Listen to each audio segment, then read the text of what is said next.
I have some tea to spill. I suck at housekeeping. I clean before the cleaners come so that they don't know how much I suck at housekeeping. I also suck at bookkeeping, and I really suck at doing things in advance. Why be relaxed when you can be stressed out and do stuff at the last minute instead? I sort of turned in this deck late on Friday, and I might be experiencing a little bit of side-eye.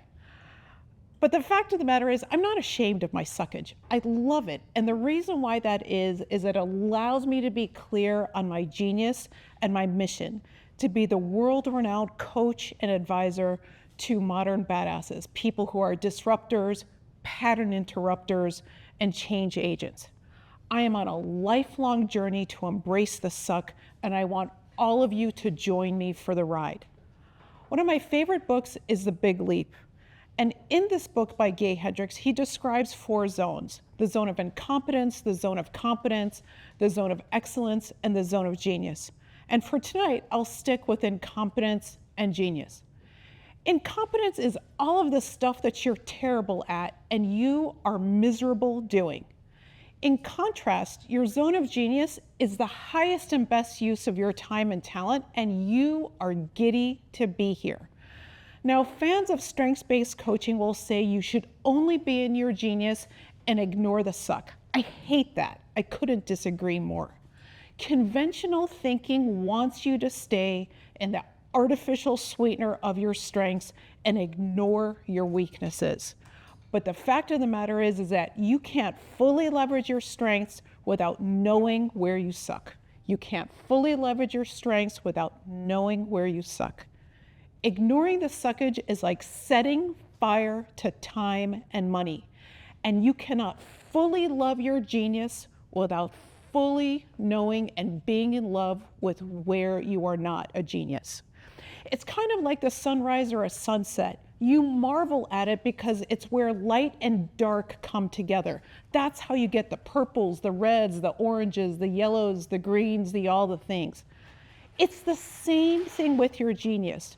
We are in awe of the power of your genius because it is juxtaposed with where you suck. We all deserve to be in awe of your genius. So how do we develop a relationship with suckage? I'll share with you 3 tips for your consideration. First, name it to claim it. Ask yourself what your weaknesses might be. Get curious about the activities that might make you uncomfortable and miserable, kind of like my housekeeping or bookkeeping. Chances are you already know what these things are. Be grateful for the knowledge. Say thank you for this level of awareness. Show some love to it. And if you're feeling saucy, walk up to a stranger tonight and make a declaration of where you suck. The second thing is, don't be chief executive of everything. That suit of armor you've been wearing for so long is heavier than you realize. It's also not your look.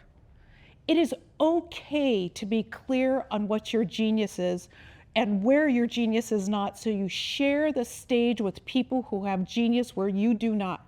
We always go further, faster when we work with people who have complementary and not copycat geniuses. Third, vulnerability is not a 4-letter word.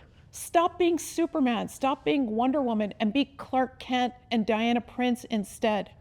Pretending to be invulnerable is like wearing an oversized fig leaf. Nobody believes you. It is okay to admit where your weaknesses might live. People love to help, especially when they feel that your call for it is sincere. So what's the benefit of being acquainted with your zone of incompetence? Fulfillment, joy, growth, passion, and success. So I ask you tonight, where do you suck?